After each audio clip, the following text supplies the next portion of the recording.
Praise the Lord. प्रभु यीशु मसीह के नाम से आप सबको मैं लाइफ टॉक्स में स्वागत करती हूँ। आज हम थोड़ा भजन संहिता 112 को ध्यान करेंगे। मैं आपके लिए उन वचनों को थोड़ा पढ़ना चाहूंगी। 112। यह की स्तुति करूं, क्या ही धन्य है वह पुरुष जो यहोवा का भय मानता है और उसकी आज्ञाओं से अति प्रसन्न रहता है। उसका वंश पृथ्वी पर पराक्रमी होगा, सीधे लोगों की संतान आशीष पाएगी। उसके घर में धन संपत्ति रहती है और उसका धर्म सदा बना रहेगा। सीधे लोगों के लिए अंधकार के बीच में ज्योति उदय होती है।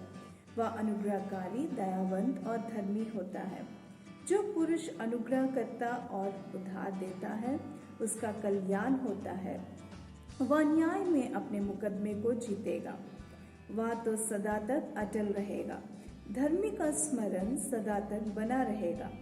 वह बुरे समाचार से नहीं डरता। उसका हृदय संभला हुआ है, इसलिए वह ना डरेगा, वरन अपने शत्रुओं पर दृष्टि करके संतुष्ट होगा। उसने उदारता से दरिद्रों को दान दिया। उसका धर्म सदा बना रहेगा और उसका सींग महिमा के साथ ऊंचा किया जाएगा। दुष्ट इसे देखकर कुढ़ेगा, वह दांत पीस पीस कर गल जाएगा।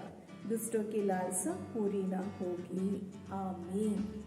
इस अद्भुत भजन संहिता में हमने यह देखा कि जो व्यक्ति परमेश्वर के प्रति आनंदित होता है, उनकी आज्ञाओं के प्रति आनंदित होता है, जो परमेश्वर पर भय और भक्ति को रखता है, जो दया दिखाता है, जो बहुत ज़्यादा अपने जीवन में अच्छाई से चलता है, न्याय से चलता है और जो बहुत ही सीधा व्यक्ति है, ऐसे व्यक्ति के जीवन में किस प्रकार की आशीषें आती है और वो किस प्रकार का जीवन अनुभव करता है और उसका वंश किस प्रकार से रहता है, इसके बारे में भजन संहिता में इस प्रकार से वर्णन किया गया है। हम जैसे कि हमने वचनों में पढ़ा है, जो व्यक्ति यहोवा का भय मानता है और उनकी आज्ञाओं में प्रसन्न होता है, जो व्यक्ति दूसरों पर दया दिखाता है, जो बहुत ही साधारण सा दिखता है लेकिन अंदर परमेश्वर पर उसका भरोसा है, जो व्यक्ति न्याय से चलता है और जो व्यक्ति दरिद्रों पर दया दिखाता है, उनको सहायता करता है, ऐसे व्यक्ति के जीवन में किस प्रकार की आशीषें आते हैं और उनका वंश किस प्रकार से रहता है, उसको भी एक बार हम ध्यान करेंगे। वैसा व्यक्ति बहुत ही बलवंत होगा और निश्चित रीति से आशीष पाएगा। उनका वंश बहुत ही आशीषित रहेगा।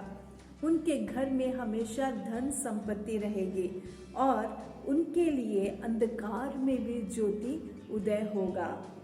वह हर विषय में जीत को पाएगा, जय को पाएगा और उनको कभी लोग नहीं भूलेंगे, लेकिन उनका स्मरण किया जाएगा।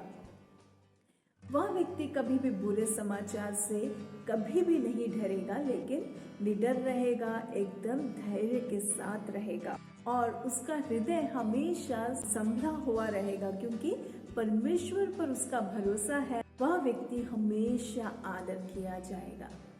ये कितनी अद्भुत बात है। परमेश्वर का वचन हमें यही सिखाता है कि हमें उनके स्वभाव से जीना चाहिए, हमें उनके स्वरूप में जीना चाहिए। जैसे कि आत्मिक फलों में भी हम देखते हैं कि प्रेम, करुणा, दया और दूसरों पर हम हमेशा दूसरों को सहायता करना, इस प्रकार से हम हर एक कार्यों को देखते हैं। परमेश्वर हमें किस किस प्रकार से आशीष करता है, उन सारी आशीषों का अद्भुत रीति से इस भजन संहिता में वर्णन किया गया है।